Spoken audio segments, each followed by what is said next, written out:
Saudara, kita akan belajar mengenali satu kerinduan yang paling besar dari hati Tuhan. Nah, kalau saudara tahu dalam bahasa Inggris ada 3 kata, ada desire, ada eagerness, ada pursue. Nah, pasti kita akan tahu apa artinya itu. Nah, Tuhan kita punya suatu kerinduan yang besar sekali.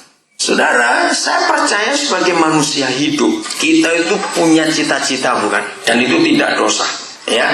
Tapi ada satu yang paling besar yang Tuhan sangat rindukan atas kehidupan kita. Nah, kalau saudara pernah ketemu ada orang yang keras kemauannya, ngotot untuk apa saja. Kalau dia sudah punya keinginan, nggak peduli mau setan, mau api, mau apa, misalnya gitu, dia hantam saja. Kalau saudara punya keinginan seperti itu, yaitu keinginan seperti yang Tuhan punya, suatu kerinduan yang sangat besar, maka semua kita akan jadi orang yang makin berkenan kepada Tuhan. Kerinduan Tuhan yang paling besar cuma 1, bukan 2, bukan 3. Ingatnya, kerinduannya yang paling besar, dan dia akan kerjakan itu sepenuhnya, yaitu dia rindu semua kita jadi seperti dirinya. Katakan amin yang lain. Itu kerinduan Tuhan yang paling besar. Dia berjuang untuk mencapai itu, supaya semua kita bisa jadi serupa dengan dia. Dan itu nggak main-main. Kalau saudara dan saya sebagai orang-orang yang mengaku percaya kepada dia punya kerinduan yang sama, percayalah, seluruh cara kita hidup tidak akan ada yang salah sama sekali. Saya ulangi lagi, kalau saudara dan saya bisa grasp, yang menarik kerinduan Yesus itu dalam hidup kita, lalu kita pun punya dorongan yang kuat untuk mempunyai kerinduan yang seperti itu, menjadi sama seperti Yesus. Percayalah, apapun juga yang kita buat, nggak akan ada yang salah. Betul? Kenapa saya berani berkata seperti itu? Saudara perhatikan, will, tahu ya, keinginan, kehendak kita, itu bagian yang paling kuat, power yang paling besar dalam seluruh kehidupan kita adalah aku mau, aku ingin, aku harus. Itu kekuatan yang luar biasa. Ya, walaupun cuma ada 1-2 yang masih kecil-kecil, ada juga kita yang belum menikah, tapi semua kita pasti masih ingat waktu dulu kita masih remaja, masih muda. Ayo, waktu kita sedang jatuh cinta, masih ingat itu? Papa mama ngomong apa saja nggak peduli. Kira-kira iya atau tidak? Loh, ya atau tidak, cepat masuk lupa. Kan dulu. Iya atau? Karena kalau sudah ingin, wah saudara, atau berkelahi juga, ayo.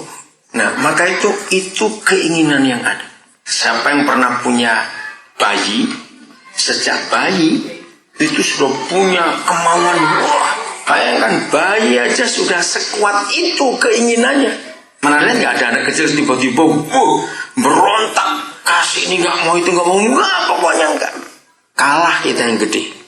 Apa kita mau cekik anak itu? Walaupun kita jengkel pada mana nggak ada orang tua lihat bayi, ini anak kecil-kecil ngelawan begini. Bayangkan sejak kecil saja kemauannya sudah begitu kuat. Gedenya jadi apa itu orang? Nah, apa jadi apa? Pemenang. Jadi pemenang. Puji Tuhan aja. Betul, ini pemenang. Betul.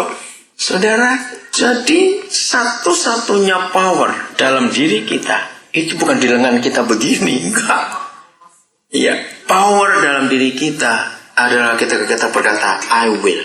Aku mau ini. Aku harus mencapai ini. Tidak ada kekuatan lain di dalam diri kita kecuali pada kata I will. Kalau saudara pernah ngitung kekuatan pakai horsepower, bahasa Belandanya PK, itu dari bahasa Belanda seperti PK itu ya. Kalau kekuatan kita diukur pakai horsepower, ya semua kan pakai itu, karena kuda itu paling kuat. Saudara bisa bayangkan, ketika kita berkata aku mau, itu lebih daripada 1000 horsepower. 1000 PK lebih. Bisa bayangkan? Karena begitu bilang aku mau. Wah, apalagi jangan tersinggung saya ngomong. Karena di sini hari ini lebih banyak perempuannya pada laki. Apalagi kalau istri sudah bilang aku mau, suaminya segala apa hantam dia. Kira-kira ya atau tidak? Yang suka ribut dalam rumah tangga kan begitu. Dia bilang aku mau suami kumisnya setebal seperti gagang telepon zaman dulu. Babi marah kumisnya berdiri, nggak peduli itu saudara. Aku mau itu, woi, dahsyat sekali. Maka itu Alkitab bilang satu-satunya pergumulan Tuhan Yesus. Apa yang dia gumulkan? Sampai keringatnya campur darah itu. Ayo, masih ingat apa yang dia taklukkan? Apa yang dia gumulkan? Cuma satu di Alkitab. Ayo apa? Ya yang lain jawab. Apanya yang digumulkan itu loh. Sampai keringatnya campur darah. Iya, dia bergumul untuk apa? Kehendaknya. Bayangkan kalau Yesus yang adalah Tuhan. Dengar ya. Yesus yang adalah Tuhan. Itu harus perang. Menaklukkan keinginannya sendiri. Apalagi kita yang doyan duit begini nih. Aduh. Loh, betul gak? Loh iya atau tidak, siapa jawab? Yang pura-pura gak tahu. Apalagi kita yang doyan duit begini ini. Itu harus ditaklukkan betul-betul. Saudara coba itu. Masalah yang terbesar dalam semua pernikahan adalah ketika dua orang ini memaksakan kehendaknya sendiri-sendiri. Coba yang sudah menikah, apalagi yang langganan bertengkar itu. Ya, langganan kok bertengkar, tapi itu yang terjadi. Hal terbesar yang sering terjadi dalam rumah tangga kita, hubungan kita berdua, ketika kita dua-dua ngotot pada keinginan. Bisa bayangkan kalau dua-dua suami istri ngotot, anak yang gepeng di tengah-tengah sekarang. Betul nggak? Karena anak keinjek. Karena kita ribut berdua. Ngeri. Maka itu kenapa surga memberi hukum. Begitu menikah, kepala ada berapa? 1. Siapa bisa bayangkan begini ya? Maka itu yang rumah tangga nggak mau ikut aturan surga, dan suka bertengkar terus berdua. Bayangkan, suatu hari saudara ke fish market, mau belanja ikan. Nggak tahu apa yang terjadi. Ternyata semua ikan yang dijual di fish market itu kepala dan kepala, nggak ada ekornya. Betul-betul ikan utuh, tapi dua-dua kepala ekornya nggak ada. Beli nggak? Loh ayo, beli nggak? Enggak dong si Susan. Mana mau makan ikan kepala dua-dua begitu nggak ada ekornya? Si Susan masa beli di sana. Ngerti ilustrasi itu saudara? Semua binatang, semua kehidupan harus ada kepala dan ada badan. Lu ya atau tidak? Ya, jujur. Jadi Susan mau tetap beli. Kalau di fish market ikan itu semuanya dua-dua kepala, nggak ada ekornya. Makanya itu menakutkan saudara. Nah begitu suami istri, kalau dua-dua mau jadi kepala, itu keluarga monster saudara. Jadi kalau Tuhan bilang, hai istri, tunduklah pada suami, bukan untuk diinjak, tapi kepala harus satu, badan harus satu. Katakan amin. Nah, dalam hidup kita sebagai gereja, Tuhan Yesus berkata, kita apanya, dia apanya. Ayo, iya, kita apanya? Kita tubuhnya, dia apanya? Kepalanya. Jadi kalau suami diberi posisi kepala, istri diberi posisi tubuh, itu bukan untuk saling jajah, tapi memang harus begitu peraturannya. Pemegang palu terakhir untuk toknya itu harus kepala. Nah masalahnya banyak, kepala sering pusing. Nah ternyata setelah diselidiki, kepala pusing karena lehernya goyang terus, nggak mau diam saudara. Jadi harus ada kerjasama. Ingat, kalau ada orang yang punya sakit, ya nanti dengar namanya. sarafnya terganggu karena tubuh nggak mau tunduk pada kontrol secara pusat, jadi ada bagian yang goyang terus itu. Namanya sakit apa itu? Parkinson. Nah, banyak keluarga kena Parkinson karena tubuhnya maunya sendiri. Ngerti maksudnya? Siapa itu maunya sendiri? Loh, siapa maunya sendiri itu? Kok nggak jawab? Siapa yang maunya sendiri? Istri nggak tunduk pada kepala. Kenapa? Nggak berani jawab. Awas, di sini ada klub suami-suami takut istri ya. Awas itu. TKI apa? DKI apa itu? Bawah kekuasaan istri. Oh, masih lumayan di bawah ketaya istri yang betul.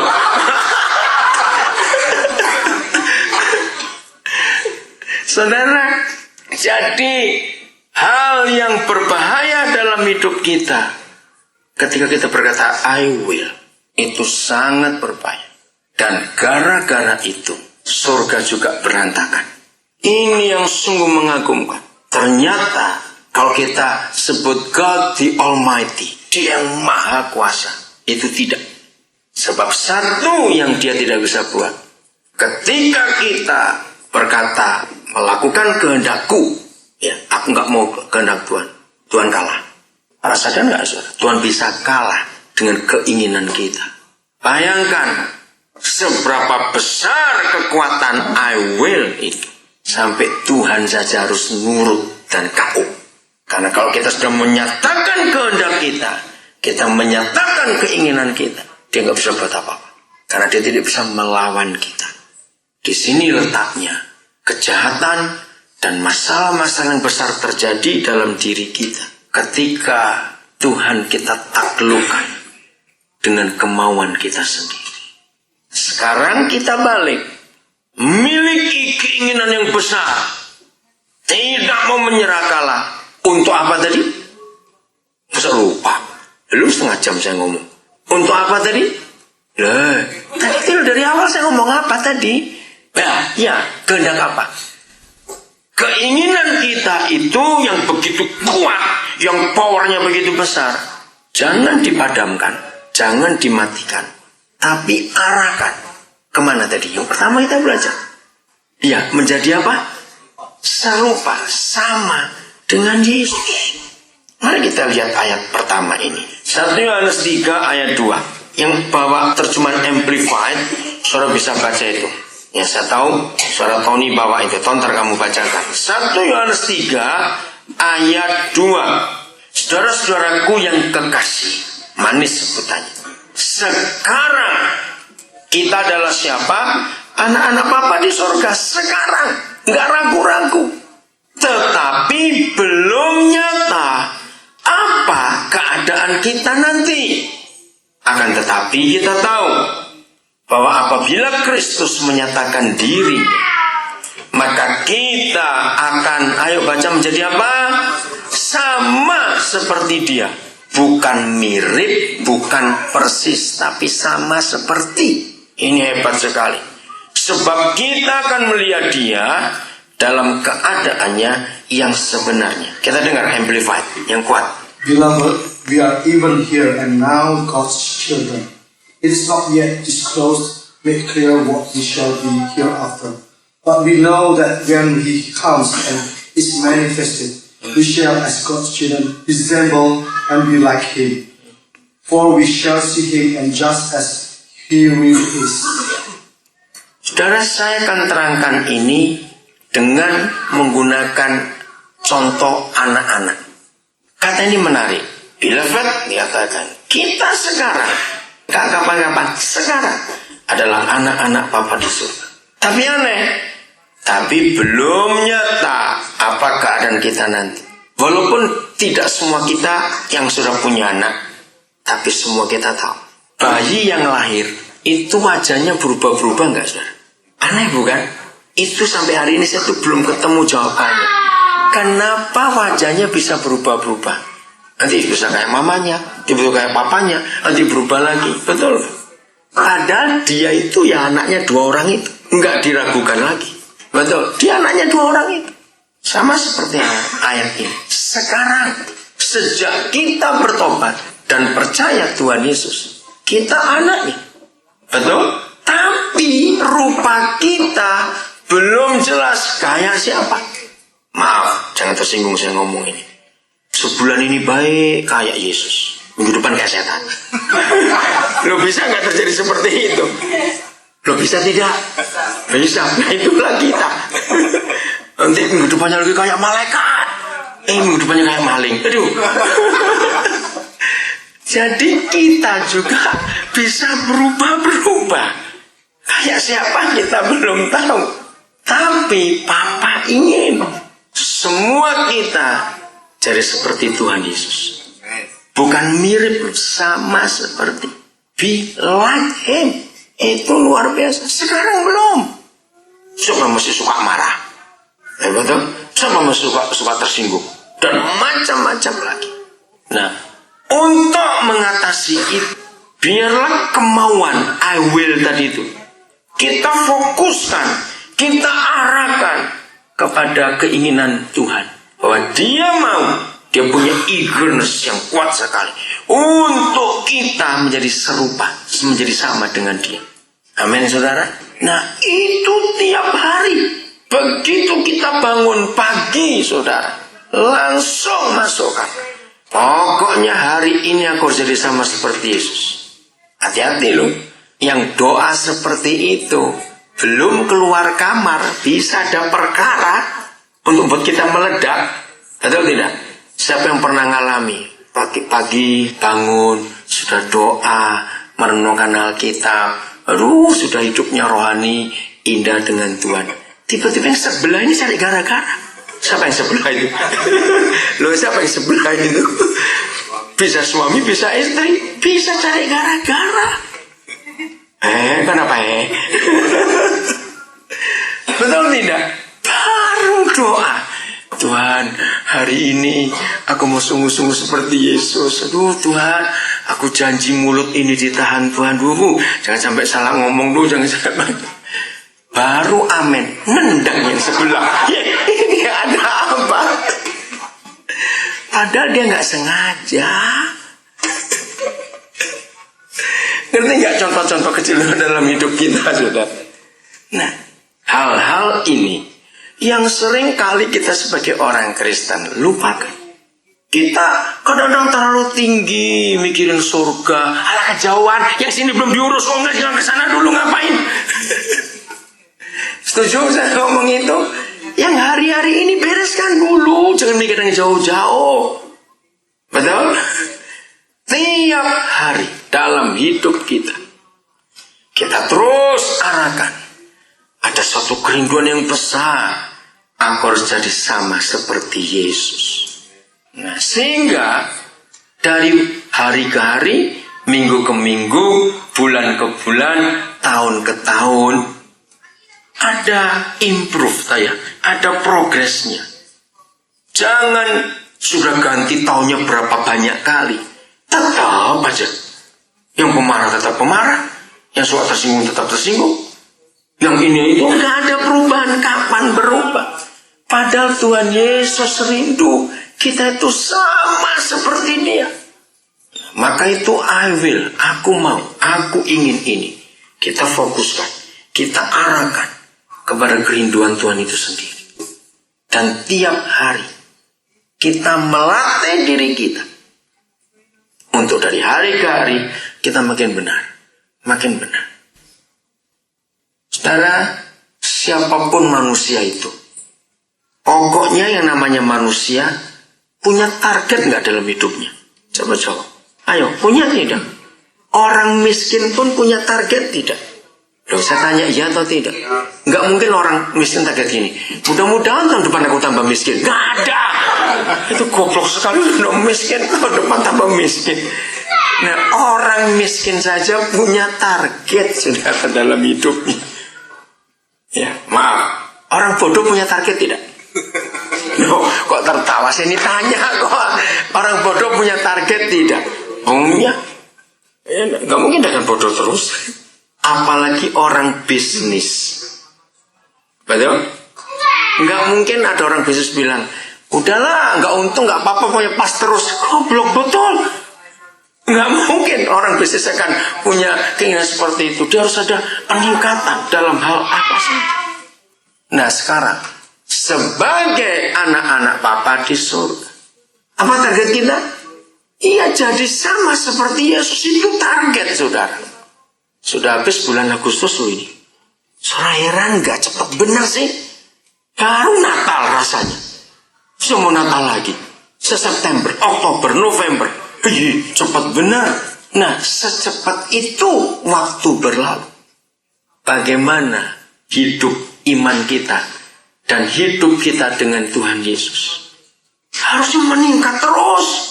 Dan begitu cepat. Ya, sudah setahun. Kemarin waktu saya ngomong dengan Cik Louis, setahun cepat benar. Makanya nggak rasa, bukan? Setahun. Sudah mulai dengan jemaat ini. Lihat anak-anak.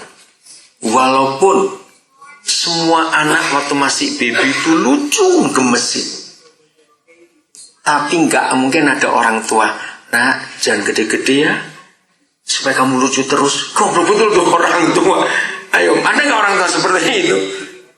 Nggak mau. Orang tua pengen anaknya ini bertumbuh. Walaupun dia harus meninggalkan kesukaannya untuk membuat anak melihat anaknya tetap lucu. Katakan amin, saudara. Nah, seperti itu Papa di surga. Kalau saudara sudah 16 tahun jadi Kristen masih lucu terus, aduh, Papa bingung ini.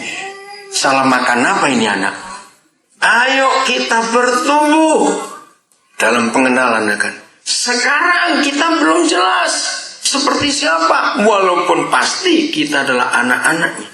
Lewat proses, maka kita akan jadi sama seperti dia. Amin. Lewat proses. Saya cuma mikirkan begini aja. Kenapa bayi-bayi nanti bulan-bulan ini kok kayak bapaknya, bulan-bulan kayak mamanya? Kenapa pindah-pindah terus? Saya dalam pikiran saya, mungkin saat-saat tertentu itu siapa lebih dekat ke anak ini, atau anak itu lebih dekat ke siapa, sehingga wajahnya bisa berubah. Itu betul-betul mengherankan kalau lihat wajah anak-anak itu. Betul tidak, saudara? Berubah terus. Nah, seperti itu kita sedang dididik oleh Bapa di surga. Jadi, jangan tolak proses dalam hidup kita. Oh, nggak ada yang amin? Amin? Ya, saya tanya gini aja. Apa bedanya beling dengan berlian? Bukan mahalnya, jangan ke mahalnya dulu. Nah, itu dia. Nah, prosesnya yang membedakan. Beling, ya, dibuat cuma berapa menit jadi dia. Berlian, itu jutaan tahun prosesnya. Betul? Itu pun begitu digali dari tanah, masih diproses lagi atau langsung jual utuh-utuh begitu? Ayo, masih diproses lagi tidak? Masih. Bayangkan kalau berlian bisa ngomel. Bayangkan ketika dia digosok, dipoles itu, makin kecil tapi makin banyak sudutnya. Apa ya bahasa umumnya sudutnya itu apa? Bukan karat. Kalau karat itu ukurannya, cuttingnya ya cuttingnya ya. Apa saya lupa ada namanya. Nah, makin banyak sudutnya itu, makin mahal dia. Nah, saudara bayangkan sekecil itu digosok sampai begitu banyak sudutnya. Itu prosesnya nggak gampang. Yang meroses juga mata sampai nggak tahu kayak apa begitu. Ya, itu yang berlian pun digosok luar biasa. Maka itu kalau sudah 2 minggu nggak ada yang nyikat, saudara mintalah. Amin.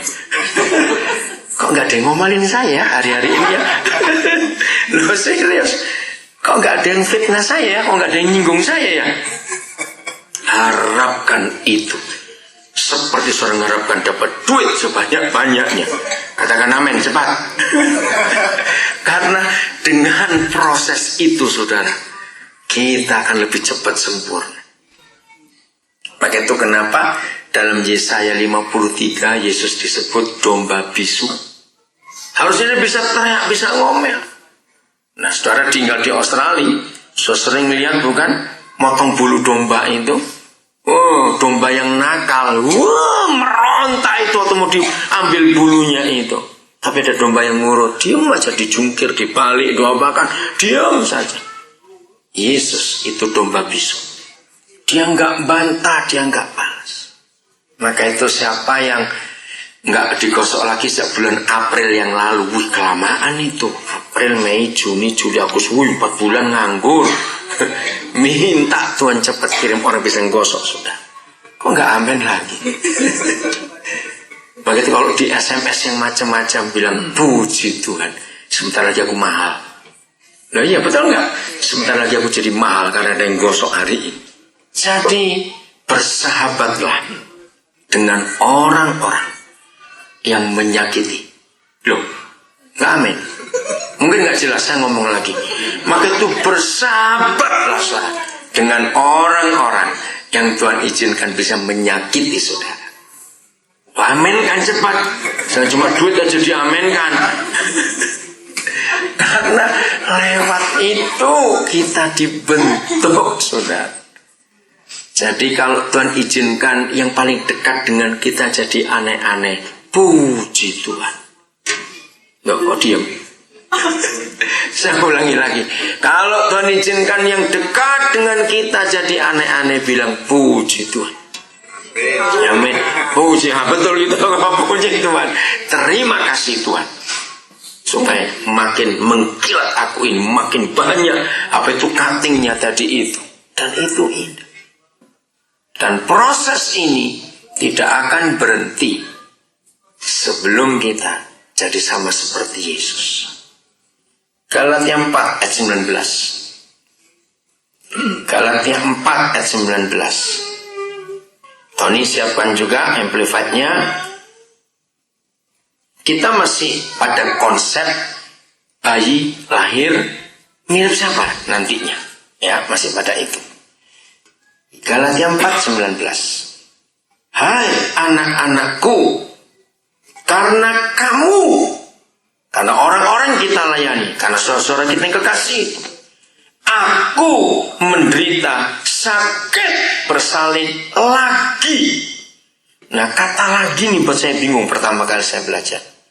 Sampai rupa Kristus menjadi nyata di dalam kamu. Jadi saudara, cara Papa di surga membuat kita diproses jadi seperti Yesus. Itu sama seperti ibu yang mengandung. Begitu 9 bulan 10 hari itu dididik, dibentuk, dinasihati, didoakan, ditegur, dilayani. Tiba waktunya melahirkan, sakit bersalin. Begitu lahir, Paulus melihat, ini belum seperti Yesus, dimasukkan ke rahimnya lagi, saudara. Dikandung lagi. 9 bulan 10 hari, dikandung lagi. Dididik lagi, didoakan lagi. Ngalami banyak proses. Tiba waktunya melahirkan. Dia sakit. Begitu lahir, ya belum mirip juga, masukkan lagi. Maka itu kata lagi itu hebat. Ada yang berkata kata again, coba. My little children, for whom I am again suffering birth. Again suffering birth, okay. Until Christ is completely and permanently formed, molded with you. Until Christ permanently and apa? Permanently formed and and molded. Bayangkan, itu kerinduan Bapa. Semua kita seperti Yesus. Katakan amin. Against birth suffering, aku menderita sakit bersalin lagi. Jadi kekristenan kita tidak diukur berapa sibuknya kita tiap minggu melayani. Tidak. Berapa banyak persembahan kita berikan buat pekerjaan Tuhan. Tidak. Berapa jam berdoa setiap hari. Tidak. Ukurannya bukan berapa banyak pasal yang saudara baca tiap hari. Tidak juga. Bukan juga berapa ayat yang sudah dihafal. Bukan. Ukuran Kristen kita adalah sudah berapa jauh kita menyerupai Yesus, ke arah Yesus. Tiap hari. Maka itu hal-hal kecil dalam hidup kita. Tersinggung, iri, marah, takut, khawatir terhadap hal apa saja. Itu yang menghalangi untuk kita jadi serupa seperti dia. Maka itu kecil-kecil itu kita perhatikan dalam hidup itu. Untuk apa saja. Arahnya, targetnya adalah kemana tadi? Sama seperti Yesus. Tiap hari kalau kita bangun, persiapkan diri baik-baik untuk target itu tercapai. Waktu kita mau tidur, maaf jangan tersinggung saya ngomong ini, hampir semua orang punya kebiasaan kalau mau tidur ngecek saldo bank dulu. Itu nggak salah, saudara. Motor duit-duit saudara juga. Cuma yang jadi salah, belajarlah ngecek juga saldonya untuk keserupa Yesus masih ada berapa. Ngerti nggak ilustrasi itu? Kira-kira hari ini aku ini lebih banyak kalah atau lebih banyak menang? Nah, kalau hari ini ketahuan lebih banyak menang, puji Tuhan, tidurlah yang enak. Besok tingkatkan lagi. Tapi ya, kalau hari ini ketahuan kita kalah, aduh, kemarin lebih bagus Tuhan, hari ini kok kacau begini. Nah, belajar untuk tidak nyalakan. Ya itu gara-gara dia Tuhan, tuh dia salah telepon tadi. Itu kenapa istriku jadi begini? Kenapa suamiku begini? Jangan nyalakan orang lagi. Enggak, amin. Karena orang-orang itu diizinkan Tuhan untuk memproses kita. Jadi ini kita tiap hari harus itu. Tiap hari kita harus cek, saudara. Makin mirip atau makin mirip tetangga? Siapa tetangganya Tuhan? Hantu, nah itu dia. Kita ini mau makin mirip kemana? Tiap hari. Nah kalau itu yang kita buat, otomatis surga itu makin dekat. Betul tidak? Surga itu makin dekat dengan kita. Jadi perhatikan yang kecil-kecil dulu. Jangan mikir surganya dulu. Kejauhan. Yang hidup kita tiap hari itu bagaimana? Kita melangkah, berjalan bersama dengan dia. Kata mold, ya di molding tadi itu dibentuk. Jadi sama seperti dia. Itu luar biasa. Roma 8. Ayat, ayo gini, jujur, kalau saya, kenapa tertawa Ton? Nah itu dia, saya mau ngomong itu. Kalau saya sebut Roma 8, langsung konotasinya ayat 28. Enggak, cari yang enak saja. Apa kita enggak mau tahu arti yang sesungguhnya? Enggak, ayat 29 sudah. Nah, ayat 28 memang itu janji yang hebat. Itu ternyata tidak berdiri sendiri. Tanpa ada ayat 29, maka Roma 8, 28, 0. Salah kita target. Lihat ayat 29. Sebab berapa orang? Berapa orang? All men yang dipilihnya dari semula. Saudara dan saya termasuk yang dipilih tidak? Jelas. Oke? Mereka juga ditentukannya. Nah ini kata hebat. Ditentukan. Ada destininya. Kuat sekali. Ketetapan ketentuan Tuhan ini. Ditentukannya dari semula. Untuk, ayo baca. Menjadi apa? Serupa dengan siapa? Yesus, gambaran anaknya itu. Supaya ia, anaknya itu, menjadi yang sulung. Yang pertama, di antara banyak saudara. Tony silakan amplify-nya. For those whom he foreknew, of whom Foreknew, of whom he was aware and loved beforehand, he also destined from the beginning for ordaining them to be molded into the image of his Son and share inwardly his likeness. Share inwardly, ya? His likeness, that he might become the firstborn among many brethren. Ada kata molding lagi, saudara. Yesus itu, contohnya kalau saudara yang sering kerja di pengecoran apa kan ada moldingnya bukan? Untuk buat sesuatu, buat moldingnya dulu. lalu semua dicoret seperti itu, akan sama. Yesus itu cetakan pertamanya. Dan kita dibawa untuk ke sana. Untuk apa saja ditentukan dari semula. Jadi tidak kemana-mana arahnya. Harus kemana? Ayo, arahnya kemana? Ke arah Yesus. Bukan kemana-mana. Nah, ayat 28 itu tujuannya untuk ayat 29.